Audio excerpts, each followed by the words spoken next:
आगे बढ़ते हैं। इस बीच एक और अहम जानकारी आपको दे देते हैं। दिल्ली से अब जानकारी मिल रही है, आज विपक्ष उपराष्ट्रपति उम्मीदवार की घोषणा कर सकता है, क्योंकि कल एनडीए की तरफ से उपराष्ट्रपति के नाम का ऐलान कर दिया गया है। दोपहर 3 बजे शरद पवार के घर पर बैठक होनी है और बैठक में उपराष्ट्रपति उम्मीदवार के नाम पर मंथन होगा। तो दिल्ली से इस वक्त की अहम जानकारी, आज विपक्ष की तरफ से उपराष्ट्रपति उम्मीदवार के नाम की घोषणा हो सकती है। इसको लेकर दोपहर 3 बजे शरद पवार के घर पर बैठक होगी।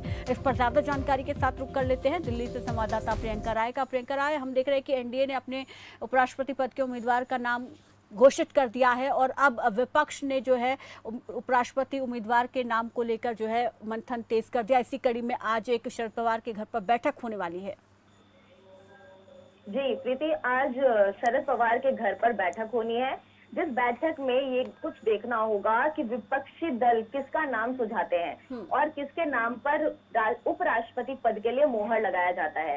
करीबन दोपहर 3 बजे ये बैठक होनी है और इस बैठक में सबसे ज्यादा गौर करने वाली बात ये होगी कि जहां एक और साफ तौर पर प्रेसिडेंट चुनाव में हमने देखा कि आम आदमी पार्टी ने अपना समर्थन विपक्षी दलों को दिया है, तो वहीं इस बैठक में भी देखना होगा कि कौन कौन से दल साथ होते हैं, कौन कौन से दल एक होकर नाम प्रस्तावित करते हैं। 3 बजे ये बैठक होनी है और इस बैठक के बाद ये साफ हो जाएगा कि विपक्षी दल ने अपना उम्मीदवार उपराष्ट्रपति चुनाव में किसको बनाया है। प्रीति, प्रियंका, क्या यहाँ पर किसी का नाम भी सामने आ रहा है कि इनमें से कोई एक हो सकता है? अगर देखे जाए तो उपराष्ट्रपति पद की रेस में कौन कौन यहाँ पर दिख रहे हैं?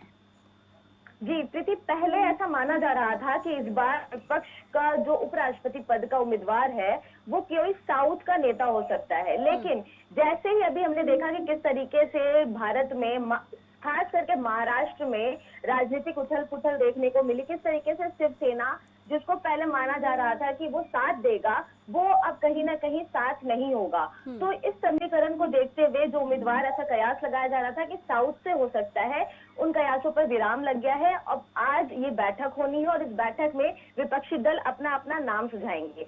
क्योंकि एक गौर करने वाली बात यह है कि कयास एनडीए के उम्मीदवार को लेकर भी लगाया जा रहा था, लेकिन कल एनडीए के उम्मीदवार की घोषणा कर दी गई। बंगाल के मौजूदा गवर्नर जगदीप धनखड़ को उपराष्ट्रपति पद का उम्मीदवार बनाया गया, जिसने सारे कयासों को विराम लगा दिया। और क्योंकि एनडीए ने अपना कार्ड खोल दिया है और जो जगदीप धनखड़ की छवि है वो अपने आप में काफी खास है, तो उसको देखते हुए विपक्ष जरूर चाहेगा कि वो किसी न किसी ऐसे चेहरे को उतारे जो उनको मात देने में कामयाब हो पाए। लेकिन प्रीति, गौर करने वाली बात एक और भी होती है कि ये सारा खेल होता है समीकरण का, और कहीं ना कहीं राज्यसभा में सबसे ज्यादा जो वोट है, सबसे ज्यादा जो सीट्स है वो एनडीए के पास है और एनडीए का जो उम्मीदवार है उसको कहीं ना कहीं मतलब उसको जीत के दौड़ में आगे माना जा सकता है। तो जगदीप धनखड़ की छवि को देखते हुए जरूर विपक्ष चाहेगा कि उम्मीदवार को खड़ा किया जाए ताकि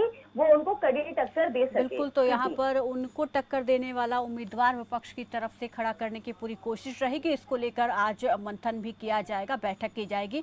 शुक्रिया प्रियंका, नजर बनाए रखिए, बहुत महत्वपूर्ण खबर है। तो यहाँ पर उपराष्ट्रपति उम्मीदवार को लेकर अब विपक्ष में मंथन का दौर जो है वो शुरू हो जाएगा। आज एक अहम बैठक होने वाली है जिसमें विपक्ष की तरफ से इस पर चर्चा की जाएगी और हो सकता है कि विपक्ष जो है आज इसको लेकर घोषणा भी कर दे, क्योंकि 19 तारीख को नामांकन दाखिल होना है उपराष्ट्रपति पद के लिए। तो ऐसे में विपक्ष को जल्द ही अपने उम्मीदवार के नाम का ऐलान करना होगा।